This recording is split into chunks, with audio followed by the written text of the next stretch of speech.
বাঁহাতি স্পিনার আরাফাত সানির একটি বল সুইপ করতে গিয়েছেন ব্যাটার মোহাম্মদ সাইফুদ্দিন।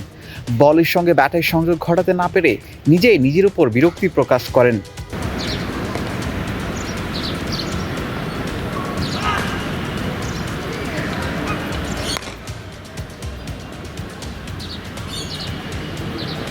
বিরক্তি শেষে উঠে দাঁড়িয়েছেন, খেলেছেন 4 ছক্কার বাউন্ডারি।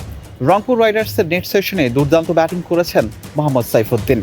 বলের মেরিট অনুযায়ী খেলেছেন। সাইফুদ্দিনকে দেখে একটা হাহাকার জাগে মনে। বোলিংয়ের পাশাপাশি ব্যাটিংটা দিয়ে বাংলাদেশ দলে জায়গা পোক্ত করে ফেলতে পারতেন, কিন্তু তাকে নিয়েই সবসময় একটা শূন্যতা দেখা যায়। এই যেমন চায়নাম্যান অন্তরের এই বলটাতে যেভাবে বোল্ড হয়েছেন, সেভাবেই যেন ক্যারিয়ারের শুরু থেকে আজ পর্যন্ত হঠাৎ করেই বোল্ড আউট হয়ে ন্যাশনাল টিমের বাইরে চলে যান।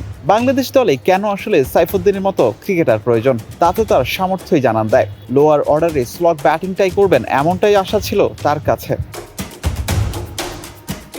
সামনে আরও একটা বিপিএল আসছে।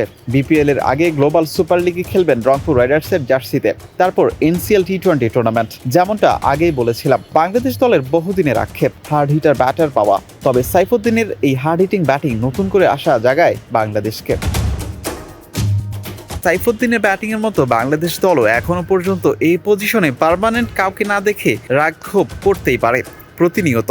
সাইফুদ্দিন ছাড়িয়ে যাবেন নিজেকে, আর আগামী দিনে আরও নতুন কিছু দিবেন, এমনটাই প্রত্যাশা থাকবে তার কাছে।